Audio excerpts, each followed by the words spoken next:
English paragraph writing, gender equality.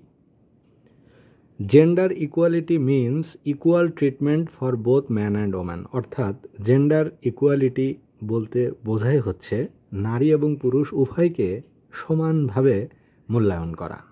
There will be no discrimination between male and female. পুরুষ এবং নারীর মাঝে কোনো বৈষম্য থাকবে না। এই বিষয়টিকেই বলা হয় gender equality. Both of them will be treated equally in regard to food, education, accommodation, cloth and medical treatment. নারী এবং পুরুষ উভয়কেই সঠিকভাবে মূল্যায়ন করা হবে খাবারের ক্ষেত্রে, শিক্ষার ক্ষেত্রে, বাসস্থানের ক্ষেত্রে, কাপড়ের ক্ষেত্রে এবং চিকিৎসা সেবায়। Ensuring gender equality is very important. Gender equality নিশ্চিত করা খুবই গুরুত্বপূর্ণ। ইফ জেন্ডার ইকুয়ালিটি ইজ ইনশিওর্ড, যদি জেন্ডার ইকুয়ালিটি নিশ্চিত হয়, peaceful coexistence can be kept, তাহলে শান্তিপূর্ণ সহ অবস্থান সম্ভব হবে। Besides sustainable development can never be achieved if gender discrimination exist in a society or a country. এবং একটি দেশে স্থায়ী উন্নয়ন অর্জন করা কখনোই সম্ভব নয় যদি সেই সমাজে বা সেই দেশে লিঙ্গ বৈষম্য থাকে। The condition of gender equality in our country is not satisfactory. এবং আমাদের দেশে এই লিঙ্গ বৈষম্য এটি রয়েছে এবং লিঙ্গ সমতা এটি আমাদের দেশে সন্তোষজনক নয়। Because of the fact that gender discrimination exist here severely, কারণ এখানে লিঙ্গ বৈষম্য ব্যাপকভাবে বিরাজ করছে। There are some barriers for which gender equality does not exist here. এখানে কিছু প্রতিবন্ধকতা রয়েছে যার কারণে এখানে জেন্ডার ইকুয়ালিটি থাকে না।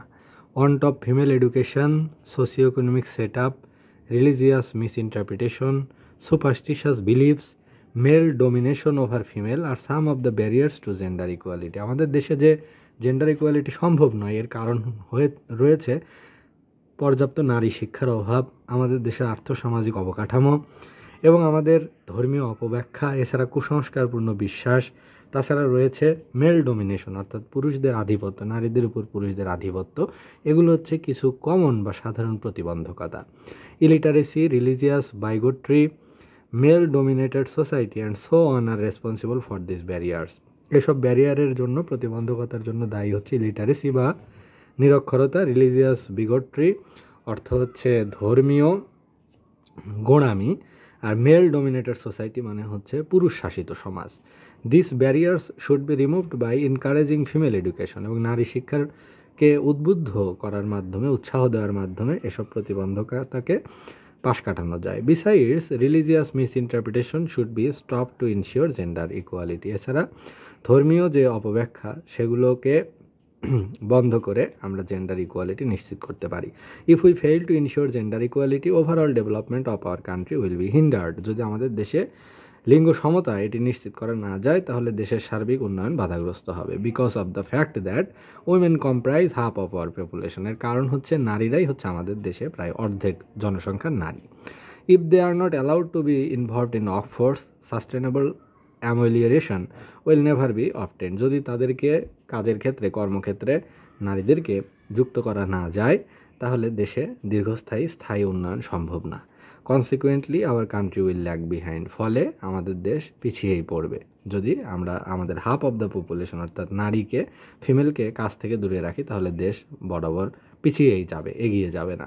তো এই যে জেন্ডার ইকুয়ালিটি বা লিঙ্গ সমতা, এটা হচ্ছে কি? এটা হচ্ছে যে equal treatment for both and woman, অর্থাৎ ম্যান এবং ওম্যানকে সমভাবে দেখা, এটাই হচ্ছে জেন্ডার ইকুয়ালিটি। তো আমাদের দেশে জেন্ডার ইকুয়ালিটি নেই বা খুবই কম। It is not satisfactory. এর পিছনে অনেক কারণ রয়েছে।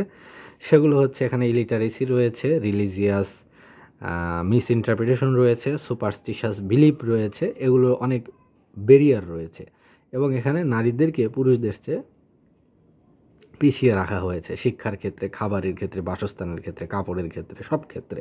এবং এতে করে দেখা যাচ্ছে যে সমাজটা উন্নয়ন, সাস্টেনেবল ডেভেলপমেন্ট বা স্থায়ী উন্নয়ন সমাজে নিশ্চিত হচ্ছে না।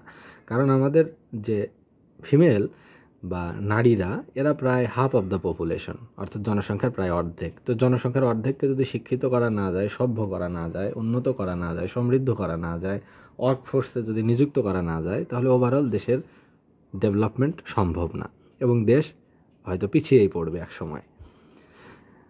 তো এই যে প্যারাগ্রাফটি জেন্ডার ইকুয়ালিটি, এটা পড়া হলো lecture HSC English for today এই গাইডটি থেকে।